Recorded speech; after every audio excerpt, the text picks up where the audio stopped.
அன்பான தேவஜனமே, victory gospel search விடுதலையின் சுவிசேஷ சாவுரை வழியாய் உங்களுக்கு கிருபையும் சமாதானமும் உண்டாவதாக.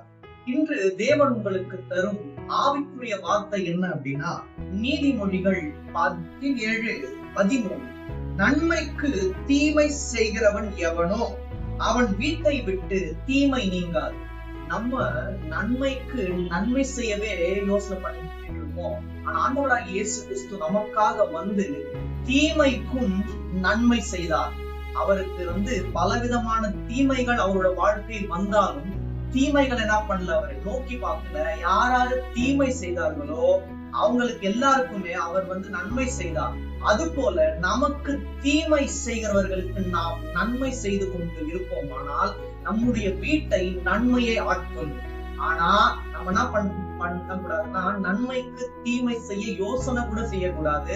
அவ்வாறு நாம் யோசனை செய்து நன்மைக்கு தீமை செய்வோமானால் நம்முடைய வீடு தீமையினால் நிறைந்திருக்கும். அதனால் நன்மைக்கு நன்மையும் தீமைக்கு நன்மையும் செய்து நாம் வாழ்வோமானால் நம்முடைய வீடு நன்மையினால் நிறைந்திருக்கும். தேவன் தாமே உங்கள் யாவரையும் ஆசீர்வதிப்பாராக. ஆமென்.